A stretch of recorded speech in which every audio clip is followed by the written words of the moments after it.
listen carefully and answer questions 1 to 6.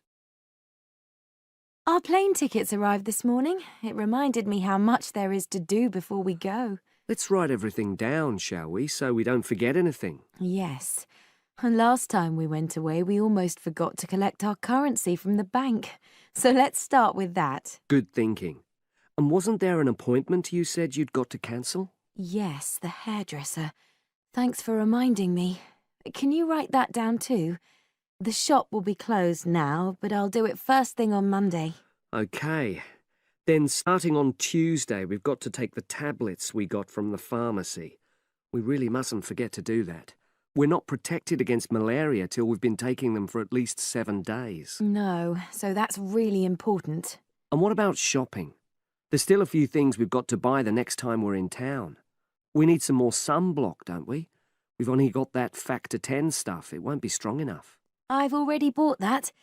But what we do still need to get is sunglasses. The ones I've got aren't good enough, and I don't think yours are either. OK, I've noted that down. And I think I'm going to get another bag too, just a small one. We always seem to come back with more things than we take. Should we get an extra lock for our suitcase as well, just in case the one we've got breaks? They don't seem to last long. Yes, they are a bit flimsy. OK, right. Oh yes, and we need an adapter for our electrical things, your hairdryer and my shaver. The plugs on them are bound to be the wrong type. We could get one at the airport. They always have them there. Well, I'd rather get it beforehand, so I'm writing it down. And then I think that's it, isn't it? I think so, as far as shopping's concerned. But we also need to order a taxi to take us to the airport. We should do that well in advance. My sister left it too late and she had to take the train with that huge suitcase of hers. I know. She really struggled with it. Before you hear the rest of the conversation, you have some time to look at questions 7 to 10.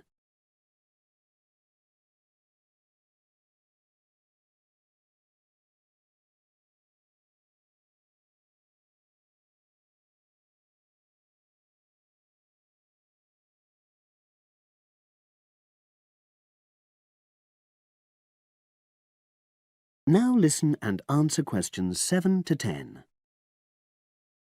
Now, let's see. Your mother said she'd come in regularly while we're away, so what do we want her to do? I'll write some instructions and we can give them to her tomorrow. Good idea. Well, the cat's the main thing. OK. Feed the cat. We ought to leave her the vet's details as well, just in case there's a problem. Yes. Have you got them handy? Hang on, I'm just looking. Yes, his name's Colin Jeffrey. Is that spelt with a G? Actually, it's Jeffrey. Quite an unusual spelling, isn't it? And his number? 077 594 128. It's a mobile. OK. And you should write down where it is. It's 4th Street, not sure what number, but it's next to the bus stop, isn't it? That's not a very good landmark, but it's on the other side of the road to the church, so I'll tell her that. Let's hope she won't need a vet anyway. Yes. Right, apart from that, there are the plants to water. Ask her to make sure they don't dry out. Oh, yes, and I've already mentioned the problem with the boiler, and your mum said she'd come round to meet the heating engineer and let him in. Yes, it's a lot for her to do, but we really need to get the problem sorted out. And the earliest date I could get an appointment was April the 30th. Isn't it the day after we go? Yes, we leave on the 29th, and she'll have to hang around till the job's finished. Oh, well, she won't mind, I'm sure. She likes helping people out. Yes, she does. OK. That's it then, I think. Unless you can think of anything else. Not at the moment. Leave the list there and I'll add to it. That is the end of section 1. You now have half a minute to check your answers.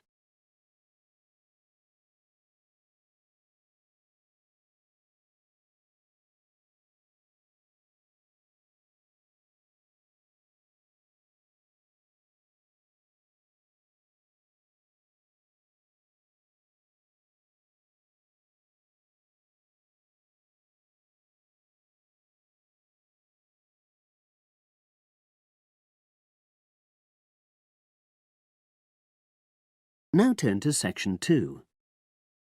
Section 2. You will hear a talk on local radio about a short film festival in the town of Adbourne. Now you have some time to look at questions 11 to 16.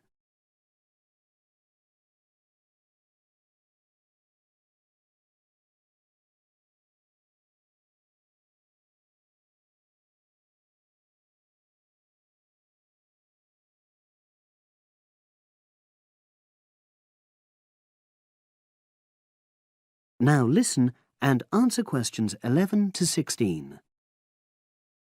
Today we're pleased to have on the show Fatima Johnson, who is the organiser of the Adbourne Film Festival. Welcome, Fatima. Hello.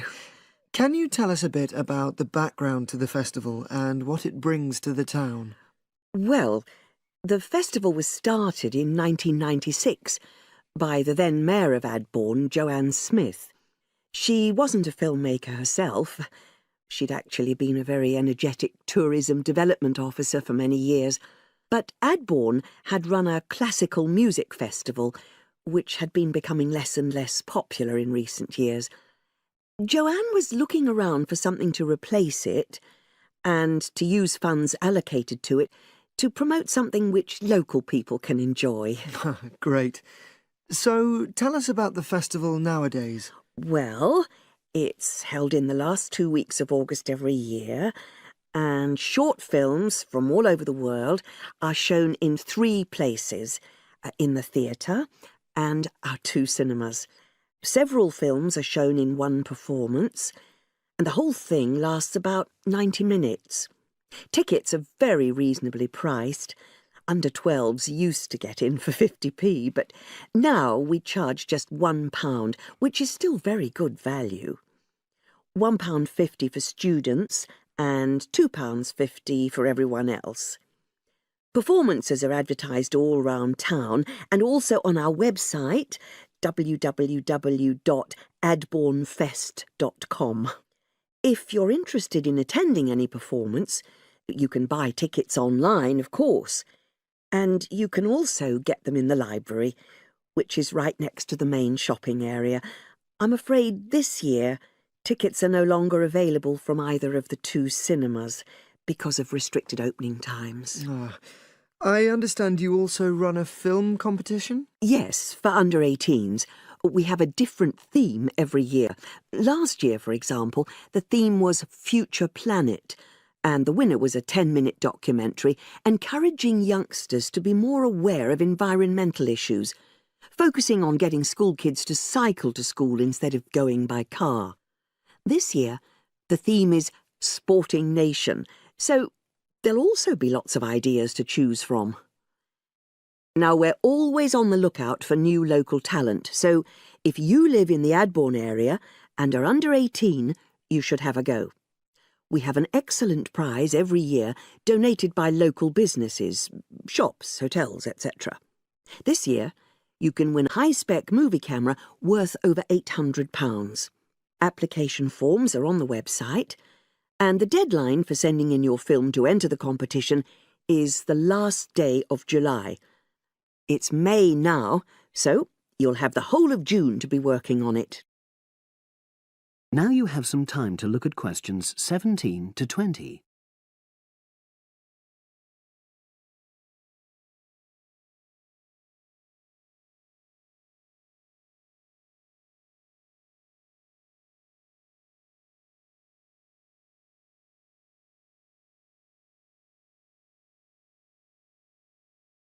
Now listen and answer questions 17 to 20. And what are the judges looking for?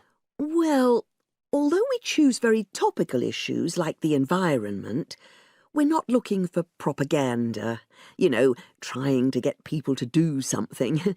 Instead, we're looking for a new angle, a fresh way of looking at a theme.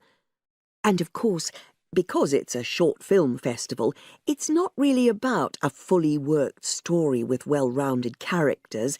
It's more about good photography, conveying things visually. And who judges the films? A panel of 3 people who know a lot about film. We've used the same judges for many years, and we're very happy with their expertise. One thing we probably will change next year, though, is we want to add another class and another prize for older filmmakers. We'll keep it at a maximum of 10 minutes, though. The length works well for our festival. We also want to use different venues for the film shows, such as community centres and at least one school. It might make performances more accessible to a wider audience.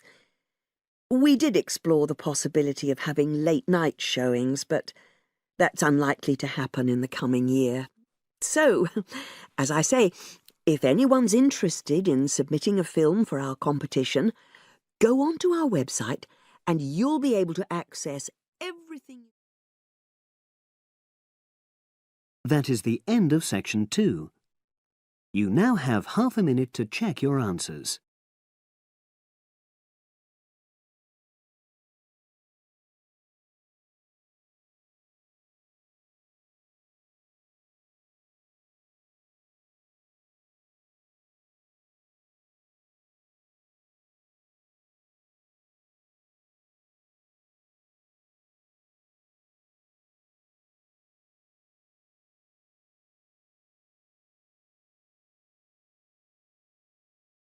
Now turn to section 3. Section 3. You will hear 2 undergraduates doing a research methods course. A girl called Leela and a boy called Jake having a seminar with their tutor. Now you have some time to look at questions 21 to 24.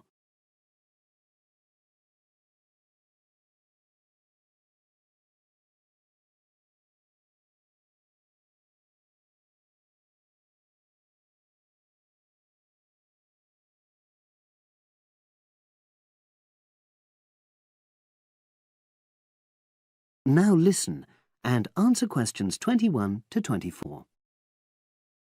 So, the task I gave you both was to choose an article about a small-scale research project. Yes. You were then required to try to reproduce the research procedures in your own context, i.e. try it out for yourselves. Yeah, and that's what we've done. Great. So I'd like you to tell me a bit about the article and why you chose it. Well, the article's written by 2 university lecturers who had started using crosswords to help their students revise terminology for exams. And the crosswords were designed and set on computers. And we selected the article because, well, it seemed an accessible topic, even though we weren't familiar with the technique.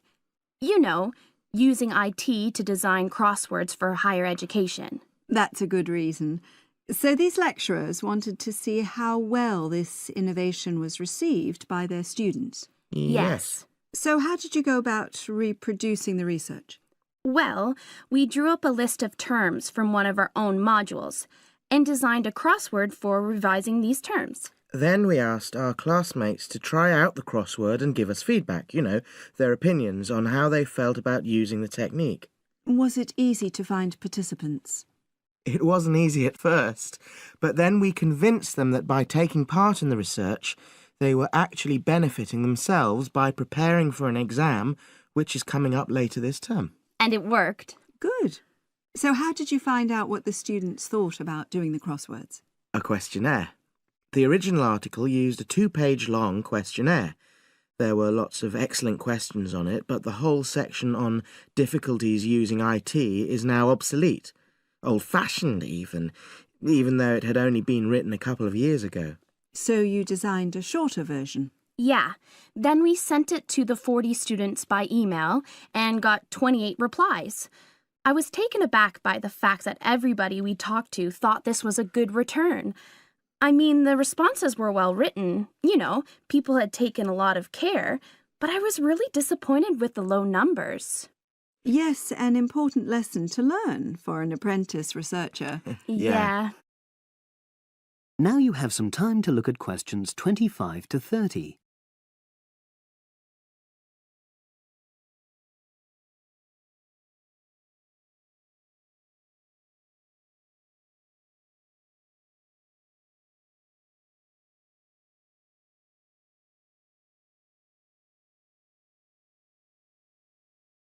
Now listen and answer questions 25 to 30.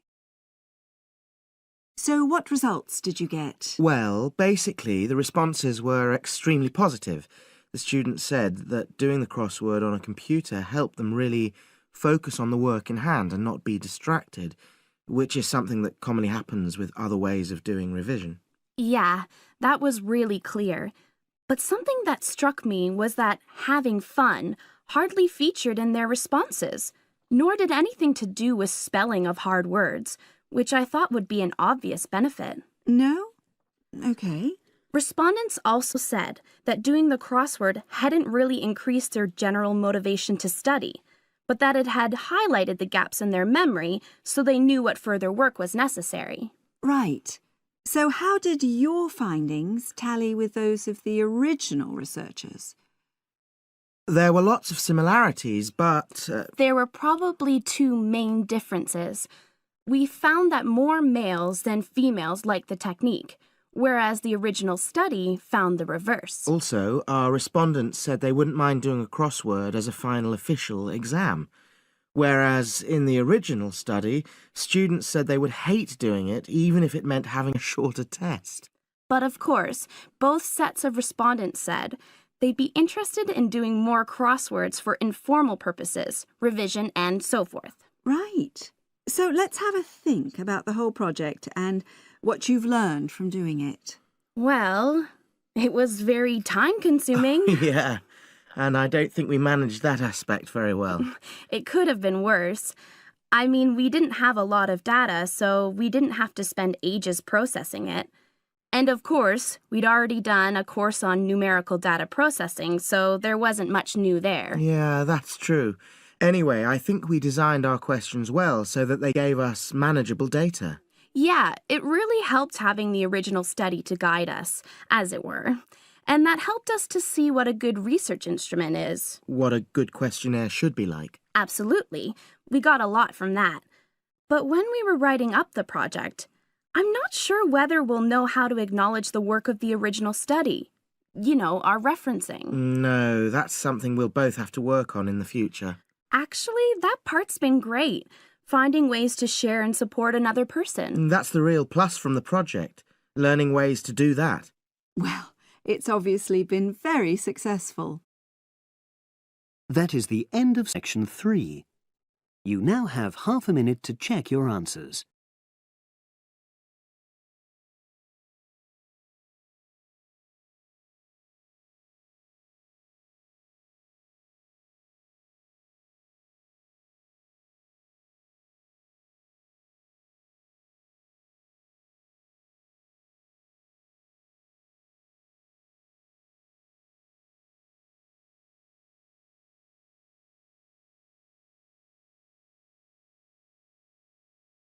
Now turn to section 4.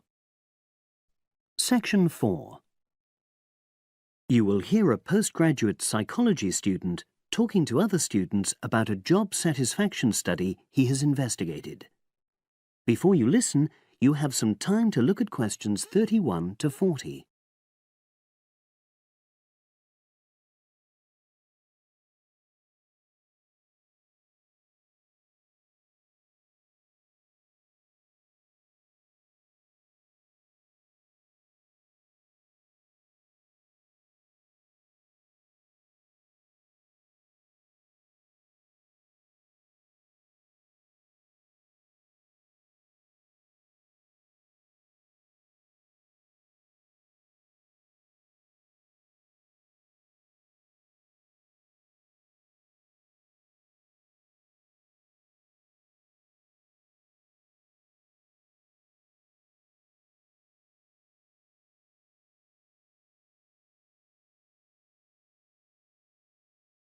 Now listen and answer questions 31 to 40.